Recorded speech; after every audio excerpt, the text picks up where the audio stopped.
I'm Amar Singh Pradhan. Let's begin with the top stories this hour. Parliamentary Hearing Committee holds meeting with individuals who filed complaints against proposed Chief Justice Cholendra Shamsher Rana. Committee mulling over serious allegations raised against Rana. Nepal Communist Party leadership just manages to endorse its political report in the recent standing committee meeting. Leadership concedes flaws to be corrected in the coming days. Government's tendency of calling back and replacing ambassadors on whim depicts diplomatic flaws, political retaliation found to affect decisions. And Nepal police chalk out a 3-1 win over 3-star at Martyrs Memorial A Division League. Den 3 Stars hopes of finishing second in the league position. Let's begin with national political updates.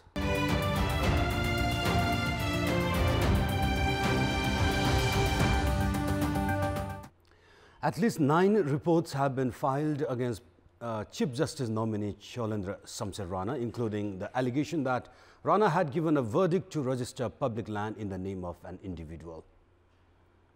A Birgunj resident Jafar Ansari has demanded action against Rana, citing that he had given a verdict to register local Chapkaiya Pokhari's land in the name of Pramod Bikram Sahu, who was once close to the then royal regime. Rana has also been charged with taking the sites of land mafias and announcing verdicts against genuine people. The other allegations include Rana's nexus with medical mafias, granting approval for operating casino and giving clean chit to politicians indicted in corruption charges. After listening to individuals who have filed complaints against Rana, the hearing committee has summoned Rana for hearing tomorrow. It may be recalled that Rana is the only proposed candidate for the post of Chief Justice, and as he is the only eligible justice who has completed 3 years tenure at the Supreme Court. The other justice, Deepak Raj Joshi, who falls on the criteria, has already been rejected by the hearing committee. The leadership of the ruling Nepal Communist Party had a hard time endorsing its political report in the recent standing committee meeting. Chairman duo KP Sharma Oli and Pushpa Kamal Dahal were subjected to harsh criticism over the working modality of the party and the government during the 10-day-long extended meeting, as they were compelled to pledge to move ahead by rectifying their modus operandi. The chairman duo appeared defensive throughout the meeting as the party members vented their grievances against the leadership, citing that the performance of the party and the government was dismal and ineffective. The political report could not be endorsed on Thursday as per the schedule due to flaring disputes as the meeting extended till yesterday. This made the endorsement of the political report with suggestions from the party members quite a challenge for the leadership. The standing committee meeting, however, has shouldered the responsibility of adding other important issues in the report to the chairman duo themselves. The party members, along with the lower-ranked cadres, are enraged at the leadership, especially due to the alleged high-handedness in party operations and the government's failure to live up to the people's expectations. This has led to the formation of a task force to sort out the integration of the intra-party committees to conclude the party unification that has been formed based on the members' demand. The task force comprises NCP leaders Bishnu Paudel, Rambahadur Thapa, Shankar Pokhrel, Barsaman Pun, Surendra Pandey, Bheduraj Bhushal and Lekhraj Bhatta, among others. The task force has been assigned with the responsibility of work division among the central committee members, establishing the Politburo and recommending names for the committees that are yet to be integrated. Meanwhile, Prime Minister KP Sharma Oli has conceded the government's flaws in terms of its involvement in the Asia-Pacific Summit. The government, with 2/3 majority led by Nepal Communist Party, had to go through many such setbacks during the standing committee meeting, that too from the party members, including senior leaders. The chairman duo also have seemingly given in to the intra-party pressure and have pledged to mend their ways in the coming days. The government appointing ambassadors and calling them back at its will has become an established trend in the country. However, prolonged vacancy of envoys or rush in replacing the existing ambassadors right after the change of the government leadership can be termed as an example of poor diplomacy. It has already been a week since the investigation committee formed to probe into the case of Nepal's ambassador to Australia, Lucky Sherpa, submitted its report to Foreign Minister Pradeep Gyawali. Sherpa has been facing a serious allegation of human trafficking. The government, however, has remained indecisive regarding the issue but has recalled 3 other ambassadors who were appointed by the previous government. The government has attributed poor performance for calling back ambassadors Arjun Bahadur Singh, Bharat Bahadur Ramaji and Choplal Bhusal. The government, however, has not taken any decision regarding ambassadors Biswambar Pyakurel, Pratibha Rana, Ramesh Koirala and Bhim Udas, who were also appointed by the then Sher Bahadur Deuba-led government. Likewise, the government is silent on Ambassador for Oman Sharmila Parazuli Dhakal, whose appointment was disputed right from the beginning. Going by all such instances, the government's decision to call back only 3 ambassadors on the grounds of performance does not appear justifiable. Ambassadors ethically and professionally do not belong to any particular political party but are the representatives of the entire nation. It is deemed crucial to call back an ambassador in case of any untoward activity that is detrimental to the national interest and sovereignty. However, every succeeding government calling back ambassadors appointed by the previous government wouldn't convey a positive message to the international community. And we'll take a short break here. We have more news coming up. Do stay tuned.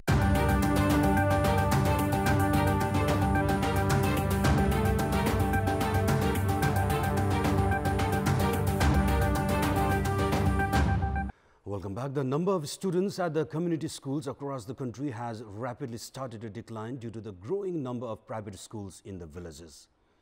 The private schools were targeted mainly in the urban regions earlier. Meanwhile, the government has established a community school in Bara district with millions of rupees of investment. The school has all advanced physical infrastructure along with qualified teachers. The guardians in the districts, however, are still lured by the private schools, anticipating better education quality, resulting in a waste of government investment. One of the primary level private schools in Bara has around 550 students despite a weak and uncomfortable infrastructure. A majority of the students studying in the school hail from economically challenged families. A community school established under the government's investment in Kalaya, however, is well equipped and has a sound infrastructure. The teachers appointed in the school are qualified as they were selected based on the criteria set by the government. The primary school, however, has hardly 300 students. The students from poor economic backgrounds have instead been admitted at the private schools, for the government has allowed the operation of private schools nearby community schools, which is accompanied by the guardians' perception of better education in the privately owned schools than the public. Community schools are actually owned by the local communities themselves. However, there is no denying that the education quality in such schools has been degrading due to the negligence of teachers and school management in terms of teaching guardians' comparative indifference towards the public schools and the trend among some stakeholders of fulfilling their vested interest out of the school property and the money collected through external assistance. The practice of bonded labor was officially banned by the Nepal government in the year 2000. However, about 500 families related to the then bonded laborers in Kailali are still awaiting rehabilitation and are living on government lands in temporary shelters. And in this context, we had asked the former bonded laborers in the district what difficulties have they been facing while not being able to rehabilitate themselves. Let's take a look at what they have to say. Public voice. बलियो हामी पनि बलियो हुन्थे अनि त्यो पूर्जाको अरि केही पूर्जा सुजा राखेर अरि लोन खेलाउन पनि पाइन्थे पूर्जा त त्यहाँ मन्त्रालयबाट पुरा फिक्स भइसकेछ भन्छ नगर विकासले पनि हाम्रो निर्णय भइसकेछ अब भूमि सुधारले के गरी दिइराखेको छैन पूर्जाको अलि छिटो प्रयास गर्दिन पर्यो कति चोटी त हाम्रो यो सरकारै बनिसक्यो हाम्रो यही जमिनमा बस्दा यतिसम्म हामी यहाँसम्म पुगे तर अहिलेसम्म हामी यो कुड्दा अहिलेसम्म हामी त्यसै छौँ अब जसै अब पुरानो बरु यो भन्दा त किसानको घरमा अलि राम्रै थिए किनकि पेटभरि खान पाउँथे रातभरि सुत्न पाउँथे त्यो समस्या यहाँको जस्तो समस्या छैन त्यो मलाई भोट दिनुस् भन्छन् हामीहरू तिमीहरूको लागि त्यो जग्गा छिटो पूर्जा दिलाइदिन्छौँ जग्गा नापिदिन्छौँ भन्छन् तर हामीहरूले अझसम्म केही पनि गरेको छैनन् नेताहरू पहिले चाहिँ एनजिओले पनि हेर्थ्यो सुख दुःख परेको बेला अनि केही राहत दिन्थ्यो अहिले चाहिँ कहीँबाट राहत चाहिँ छैन आज गरेन भने भोलि खानु पुग्दैन मजदुरी गर्नुपर्छ अनि नेताहरू आउँछन् चुनावको बेला छिटो हुन्छ पूजा हामीलाई भोट दिएपछि भन्छन् अनि जितेर गएपछि फर्केर हेर्दैनन् आउँदैनन् हाम्रो धेरै समस्या छ पूर्जा नपाएर अब कसरी हुन्छ के हुन्छ अब कहिले कांग्रेसलाई भन्न जान्छु कहिले माओवादीलाई कहिले एमालेलाई तिनीहरूलाई भन्दा थाकिसक्यौं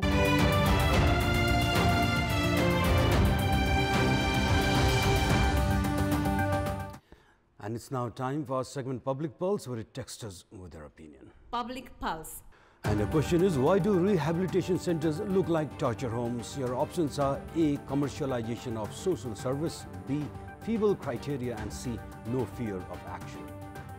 The voting is on. Type any WS selector option A, B or C and send it to 34001 to share your opinion with us. And it's now time for sports update. Sports news. Nepal police chalked out a commanding 3-1 win over Three-Star Club in a match played under Martyrs Memorial A-Division League yesterday. In the process, the police club dented the Patan-based club's aspirations of finishing second in the league position. In the match played at Enfa ground, Sadabatu Three-Star failed to save the one-goal lead to surrender full points to police club. Three-Star sought into the lead in the 12th minute through their foreign recruit Albert. However, police club stormed into the match with an equalizer in the 28th minute. The goal scorer was Nirkumar Rai. Following a 1-0 stalemate in the first half, police club took the lead at the start of the second half by virtue of a spot kick converted by Abhishek Rijal. Bola Silwal sealed the 3-1 win in the 55th minute when he cleared the Three-Star defense to beat the custodian. Three-Star were awarded a spot kick in the 86th minute but could not utilize the opportunity. This was Three-Star's second loss of the A-Division League, which has confined them to the third position. Police have now climbed to the fifth position in the league. Meanwhile, in another match played earlier yesterday, Tribune Army Club secured the sixth victory in the Martyrs Memorial A-Division League with a crossing 4-0 win against Saraswati Youth Club. Army took the lead in the 6th minute through a header by Nauyuk Shrestha in the match played at the Enfa ground in Saddabato. Saraswati was reduced to 10 men after Susan Lama was red-carded following his second booking in the match. Following a 2-0 lead in the first half, Army scored the third goal in the 61st minute. Saraswati conceded an own goal in the 73rd minute to complete the 4-0 scoreline.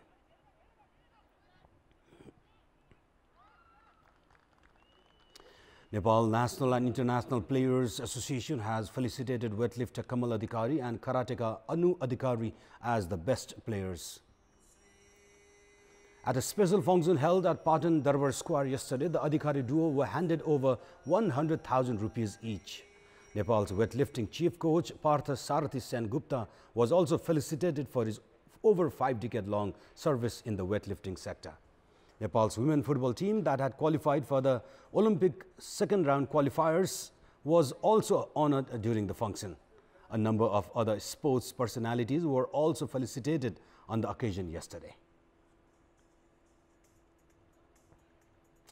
Manchester United's legendary former manager Sir Alex Ferguson is to return to United 5 years after his retirement. Ferguson is considered the most successful manager in Manchester United's history. Ferguson had led United for 23 years and had wrapped up his managerial career after helping the club lift the English Premier League title in the 2012-13 season. Ferguson will lend his support to the interim United manager Ole Gunnar Solskjaer, who replaced Jose Mourinho. United has produced 2 wins since Gunnar took over. According to sources, Ferguson will help chalk out team strategies with Gunnar's coaching team. Based on some international media reports, Ferguson had supported Gunnar's appointment as the interim manager. Ferguson had supported Gunnar as a player in the club and now will lend his hands in managing the team as well. During his 23-year career with United, Ferguson gave United 38 titles that includes 13 Premier League titles, 5 FA Cup and 2 Champions League titles. England's former cricket skipper Alastair Cook and former rugby union captain Bill Beaumont are to be latest English players to be knighted on the New Year's Day. Cook, who debuted in 2006, made major contributions in raising the standard of English cricket. Cook is the first cricket player to be knighted after Ian Botham in 2007. 34-year-old left-handed batsman Cook had taken retirement from cricket earlier this year. Cook made a total of 12,472 runs throughout his career. That includes 33 centuries. Cook tops England's list of players with most runs in a test match. In the last test match of his career, Cook had scored a century against India at Oval Stadium. Cook had led England in 79 test matches in just over 4 years. Likewise, former rugby union captain Beaumont has given England 5 Nations Grand Slam title. He led England's national team and Irish Lions as well. 66-year-old Beaumont is also the chairman of the World Rugby and has also led the Rugby Football Union. Along with Cook and Beaumont, Lewis Martin, the chief of Commonwealth Games Federations, will also receive the knighthood. England's national team manager Gareth Southgate and the winner of 2018 Tour de France Geraint Thomas are to receive the OBE award. And before wrapping up this morning news bulletin, here's a look at the top stories one more time. Parliamentary committee holds meeting with individuals who filed complaints against Chief Justice nominee Cholendra Samsar Rana. Committee mulling over serious allegation raised against Rana.